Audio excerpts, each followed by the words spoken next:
வணக்கம், வாழ்க வளமுடன்.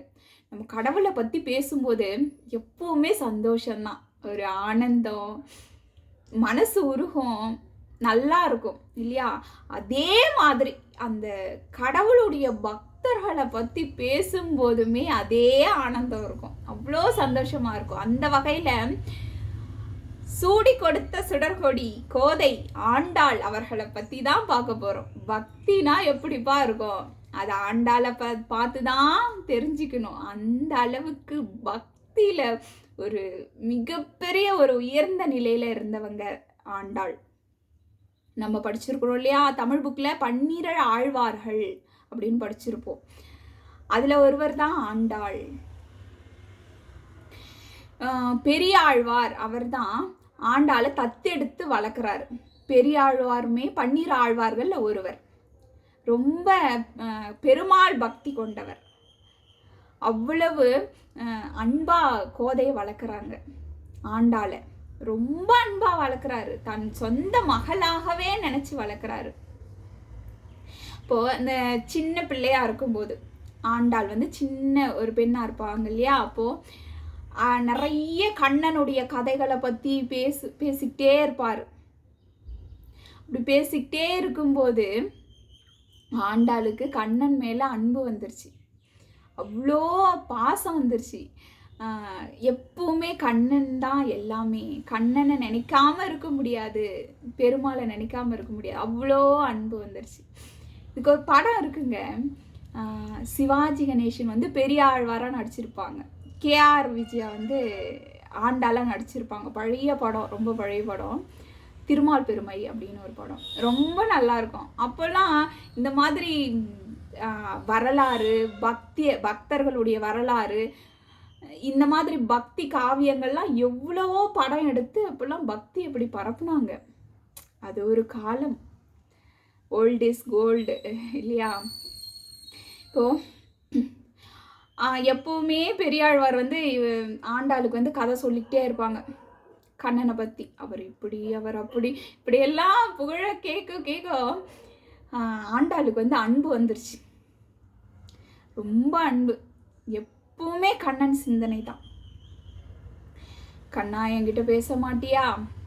நீ ஏன் என்கிட்ட பேசவே மாட்டேங்கிற அப்படின்னு எப்பவுமே பேசிக்கிட்டே இருப்பாங்க. கண் கூட இருக்கிறதா நினச்சி பேசிக்கிட்டே இருப்பாங்க.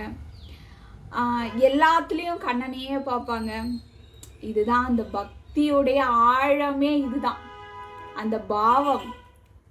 பாரதியார் சொல்லுவாரு, காவி துணி வேண்டாம், கற்றை சடை வேண்டாம், பாவித்தல் ஒன்றே போதுமடா பரமன அருள் எய்துவதற்கு அப்படின்னு சொல்லுவார். அந்த பாவம், கடவுள் கூடவே இருக்கிறாரு அப்படிங்கிற ஒரு பாவம் வந்துருச்சு, அப்படி ஒரு ஆட்டிடியூட் வந்துருச்சு அப்படின்னா நம்ம எப்படி இருப்போம்? எதுக்காவது பயப்படுவோமா? பயம் வராது. கடவுள் தான் கூடவே இருக்காரே. இவ்வளோ 1000 துன்பம் இருக்கும், கஷ்டம் இருக்கும். இதெல்லாம் என்ன பண்ணும்? ஏன் கவலை? நான் வந்து கடவுளுடைய பொருள், அவருடையவர் நான். அப்போ எனக்கு ஒரு கஷ்டம் வருது அப்படின்னா அது யாருடையது? என் இறைவனுடையது, அவரது தானே. எனக்கு என்ன கவலை? அவரே பார்த்துக்குவார். அந்த ஒரு ஆட்டிடியூட் இருக்கணும், அந்த ஒரு பாவம். இதுதான் பக்தியுடைய இலக்கணம். கடவுள் கூடவே இருக்கிறார்ல. நம்ம அந்த நம்பிக்கை தாங்க இங்க. நம்பிக்கை வேற, பக்தி வேற கிடையாது. ரெண்டுமே ஒண்ணுதான். அந்த அளவுக்கு நம்புறோம்ல, கடவுள் கூடவே தான் இருக்கிறாரு. அப்ப அந்த மாதிரி தான் நினைச்சு ஆண்டாள் பேசிக்கிட்டே இருக்கிறாங்க. கண்ணா, ஏன் கண்ணா இப்படி இருக்கிற? ஏன் அமைதியாவே இருக்கிற? என்கிட்ட பேசவே மாட்டேங்கிற? நீ வா விளையாடலாம். அந்த சின்ன வயசுலேயே அவ்வளோ அன்பு, அவ்வளோ ஒரு தூய்மையான அன்பு. இப்போ ஒரு குரு இருந்தார். ஒரு குரு, ரொம்ப ஆன்மீக முன்னேற்றம் அடைந்த ஒரு குரு. அவருக்கு ஒரு சீடர். அவருக்கு வந்து ஆன்மீகம் பற்றி எதுவுமே அவ்வளோ தெரியாது, உலகம்னாவே தெரியாது. இன்னசென்ட், நம்ம கண்ணப்பர் மாதிரி ரொம்ப இன்னசென்ட்டான ஒரு ஆள். இப்போ இந்த குரு வந்து தவம் இருக்கிறாரு. பெருமாள் பக்தியுடையவர், நரசிம்மருடைய பக்தர். நரசிம்மரை பார்க்கணும் அப்படின்னு தவம் இருக்கிறாரு. சாப்பாடு இல்லாமல் தவம் இருக்கிறாரு. ரொம்ப மெலிஞ்சிட்டாரு, பார்க்கவே பாவமாக இருக்கிறாரு. அவர் சீடர் வராரு. என்ன குருவே இப்படி ஆயிட்டீங்க, நீங்கள் ஏன் இப்படி இருக்கிறீங்க, என்ன உங்களுக்கு வேணும்? எனக்கு நரசிம்மரை பார்க்கணுப்பா, அதனால தான் நான் தவம் இருக்கிறேன் அப்படின்னு சொல்கிறார். அப்படியா, எங்கே இருக்கிறாரு அவரு?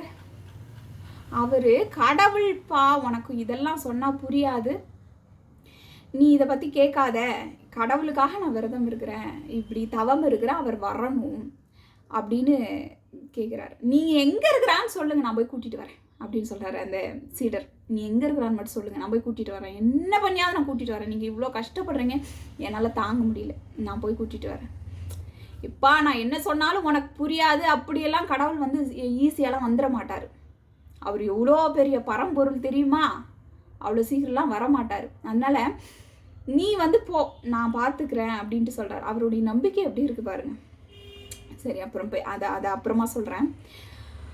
இவர் போகிறாரு, அந்த சீடர் போய் இவருக்கு மனசு கேட்கல, போய் அழுதுகிட்டே, ஐயோ என் குரு எப்படி இருக்கிறாரு பார், எப்படி ஆயிட்டார் சாப்பிடாம, இப்படியே இவர் ஆனார்னா இவர் என்ன ஆவார், இறந்து போயிடுவார், எப்படியாவது அந்த நரசிம்மரை கூட்டிகிட்டு வந்துடணும், அவர் சொன்னது போய் கூட்டிகிட்டு வந்துடணும் அப்படின்ட்டு போய் அழுதுகிட்டே, நரசிம்மரே நீ எங்கே இருக்கிற, நீ வா, நீ வந்தாதான் என் குரு நல்லா இருப்பாங்க, நீ வா அப்படின்ட்டு அழுதுகிட்டே சொல்கிறாரு. வந்துட்டாரு, கடவுள் வந்துட்டாருங்க.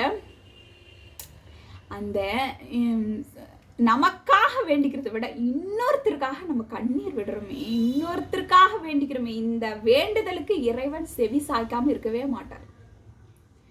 அந்த தன்னலம் இல்லாத அந்த அன்பை இறைவன் மெச்சுவார், அதுக்குத்தான் அவர் செவி சாய்ப்பார். இப்போ வந்துட்டாரு, இவருக்கு காட்சி கொடுத்துட்டாரு. இவர் வந்து பாருங்க குருவே, நான் கூட்டிட்டு வந்துட்டேன், நீங்கள் சொன்ன நரசிம்மரை பாருங்க அப்படின்றாரு. இவர் கண்ணுக்கு தெரியல. ஏன்? அவருடைய நம்பிக்கை அப்படி இருக்குது. இவர் நம்பிட்டாரு, நான் கூப்பிட்டோன்னே அவர் வந்துடுவார்.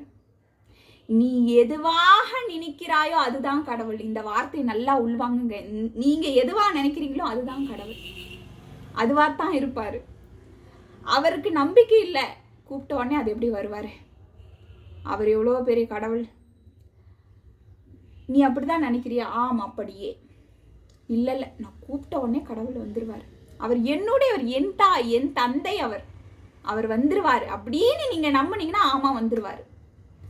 நீங்கள் எப்படி நினைக்கிறீங்களோ அப்படிதான் கடவுள். அப்போ இதை ஏன் சொல்ல வரேன் அப்படின்னா, அந்த அளவுக்கு நம்பிக்கை ஆண்டாளுக்கு, அவ்வளோ நம்பிக்கை கடவுள் மேலே.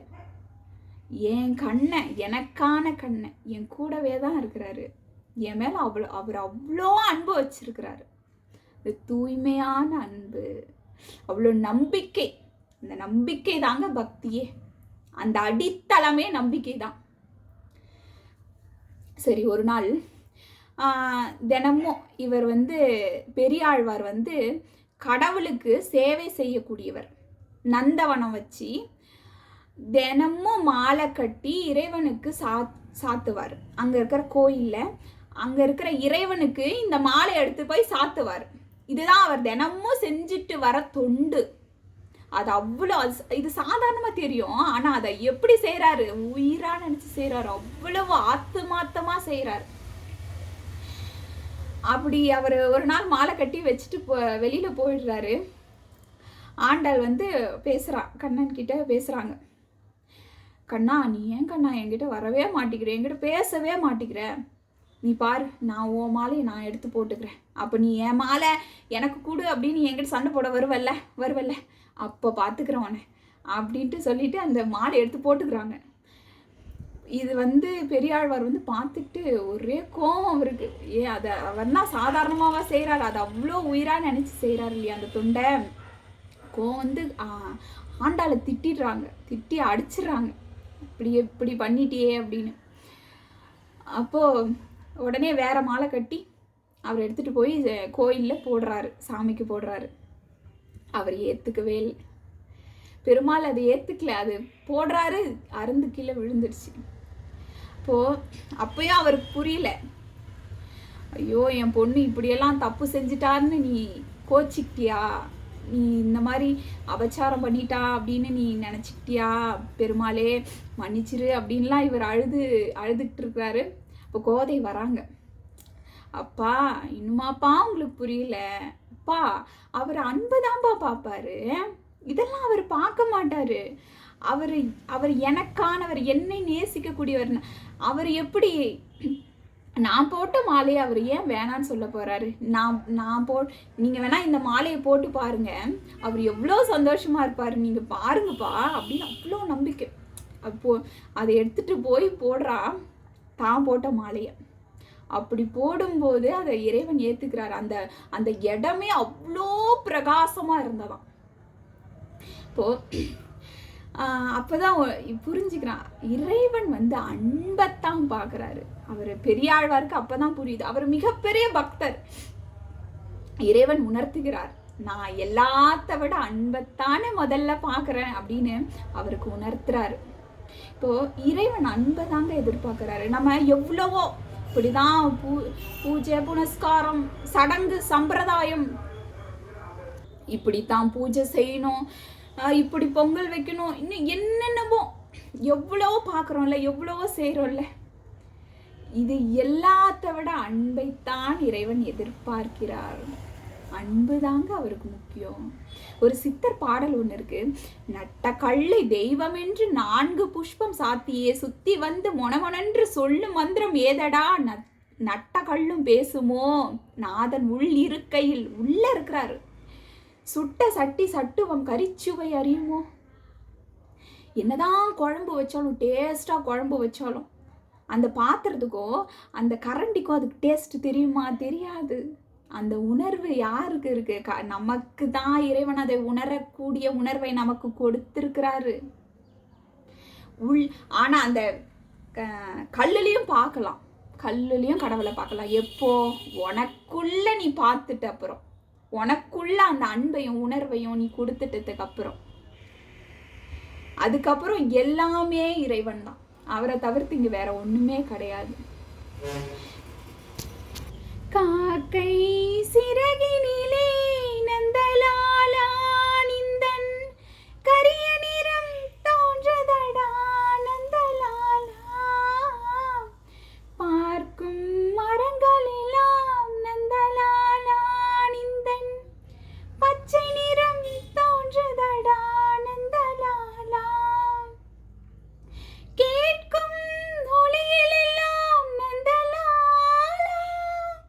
நிந்தன் கீதம் இசைக்குதடா நந்தலாலா, தீக்குள் விரலை வைத்தால் நந்தலாலா நின்னை தீண்டும் இன்பம் தோன்றுதடா நந்தலாலா. எல்லாத்துலேயும் இறைவன் தான் இருப்பார். அதுக்கப்புறம் எல்லாத்துலேயும் இறைவன் தான் இருப்பார். இப்போ இறைவன் அன்பைத்தான் பார்க்குறாரு. அதைத்தான் இறைவன் உணர்த்தி இருக்கிறாரு. அதுக்கப்புறம் தினமும் பூஜை நடக்கும்போது ஆண்டாள் சூடி கொடுத்த அந்த மாலையை தான் இறைவனுக்கு சாத்துவாங்க. அது ஒரு வழக்கமாகவே அதுக்கப்புறம் மாறிடுச்சு. அதுக்கப்புறம் ஒரு கட்டத்தில் ஆண்டாளுக்கு பருவ வயது வந்துருச்சு, கல்யாணம் பண்ணணும். பெரியாழ்வார் மாப்பிள்ளை பார்க்குறாரு. ஆனால் ஆண்டாள் கண்ணனையே கணவனாக நினச்சிட்டாங்க. அது வரைக்கும் இப்படி ஒரு பாவத்தில் கடவுளை யாரும் பார்த்ததில்லை. கடவுளை அப்பாவா நினைக்கலாம், அம்மாவா நினைக்கலாம், எப்படி கணவனா நினைக்கிறது? இது யாருக்குமே புரியல, பெரியாழ்வாருக்கு கூட புரியல. அவர் பக்தியில மிகப்பெரிய ஒரு இடத்தை பெற்றவர். இறைவனை பார்த்தாரு, அவர் கண் முன்னாலேயே பார்த்தாரு. இறைவனுடைய காட்சி பெற்றவர் பெரியாழ்வார். ஆனாலுமே அவருக்கு புரியல, எல்லாமே இறைவன் தானே. இங்க இறைவனை தவிர யார் இருக்கிறது? இப்போ அம்மாவா அப்பாவா இருக்கிறது இறைவன், அப்போ கணவர் மட்டும் யாரு? எல்லாமே இறைவன் தான். இறைவன் தவிர்த்து இங்க யாருமே கிடையாது. இப்போ அவருக்கு புரியல, என்னம்மா நீ இப்படி பித்து பிடிச்ச மாதிரி பேசுற, கண்ணனையே நான் கணவனா நினைக்கிறேன்னு சொல்ற, வேற யாரும் கல்யாணம் பண்ணிக்க மாட்டேன்னு சொல்ற, இது என்ன பைத்தியக்காரத்தனம். கடவுளை போய் எப்படி அப்படி நினைக்க முடியும்? அவர் எப்படி நம்மளெல்லாம் ஏற்றுக்குவார்? இதெல்லாம் சாத்தியமா? இதெல்லாம் நடக்காது. நீ கடவுளுக்கு எவ்வளோ வேணா பூஜை செய், அவருக்கே பணி செய், ஆனால் இந்த மாதிரியான எண்ணங்கள்லாம் வேணாம் அப்படின்னு சொல்கிறாரு. அப்புறம் அப்போதான் பாவை நோன்பு, இந்த மார்கழி மாதத்தில் இந்த பாவை நோன்புலாம் இருக்கிறாங்க இல்லையா, அப்போ தான் இதெல்லாம் ரொம்ப வேண்டிக்கிறாங்க. நான் உன்னையே கணவனாக அடையணும் அப்படின்னு ஆண்டாள் வந்து வேண்டிக்கிறாங்க. அதுக்கப்புறம் ஒரு நாள் வந்து கண்ணன் வந்து பெரியாழ்வார் கனவுல வந்து சொல்கிறாரு, நான் வந்து நீ வளர்த்த உன் மகளை நான் ஏற்றுக்கிறேன், நீ மணக்கோலத்தில் ஸ்ரீரங்கத்து கோயிலுக்கு கூட்டிட்டு வா அப்படின்னு சொல்கிறாரு. இவருக்கு ஒரே சந்தோஷம், நான் பெத்த பொண்ணியா நீ ஏற்றுக்கிற, என்னுடைய பெண், அவர் பெத்த பொண்ணாதான் அவர் நினைக்கிறாரு, என்னுடைய பொண்ணா நீ ஏற்றுக்கிற அப்படின்னு அவ்வளோ சந்தோஷப்படுறாரு. மறுநாளே கூட்டிகிட்டு போகிறார். மறுநாளே மணக்கோலத்தில் கூட்டிகிட்டு போய் அந்த ஸ்ரீரங்கத்து கோயிலில் போனதுக்கப்புறம் ஆண்டாள் வந்து அவரோட ஜோதியில் கலந்துடுறாங்க. ஜோதியோட ஜோதியாக இறைவனோடவே கலந்துடுறாங்க. இதுதான் அவருடைய வரலாறு. ரொம்ப நல்லா இருக்குங்க இந்த வரலாறு. பார்த்தோமா, என்ன இங்கே என்ன இருக்குது, என்ன ஆண்டாள் என்ன அற்புதம் செஞ்சிட்டாங்க, என்ன பெருசாக என்ன செஞ்சிட்டாங்க? அன்பு. அன்பு அன்பை விட ஒரு பெரிய சக்தியெல்லாம் கிடையவே கிடையாதுங்க, கிடையாது. என்னது, அன்பெனும் பிடியுள் அகப்படும் மலையே அப்படின்னு சொல்லுவாங்க. அந்த அவ்வளோ பெரிய பரபிரம்மம், கோடான கோடி அண்டங்களை கொண்டவர் இறைவன். அந்த நம்ம அன்பு கொடுத்துட்டோம் அப்படின்றதுக்காக நம்மளுடைய பிடியில் வந்து இப்படியே அடைஞ்சிக்குவாராம். சரி நான் வந்துடுறேன் அப்படின்னு. அவ்வளோ அன்புக்குத்தான் இறைவன் கட்டுப்படுவார். அந்த அன்பைத்தான் ஆண்டாள் கொடுத்தாங்க, அந்த அன்புக்குத்தான் இறைவன் கட்டுப்பட்டார், அந்த ஏத்துக்கிட்டாரு. அவ்வளவு அன்புக்கு அவ்வளவு மகிமை இருக்கு. அதுதாங்க பக்தி. அவ்வளோதான் பக்தி. அதைத்தான் உலகத்துக்கு ஆண்டாள் காட்டினார்கள். வாழ்க வளமுடன். எல்லா உயிர்களும் இன்புற்று வாழ்க.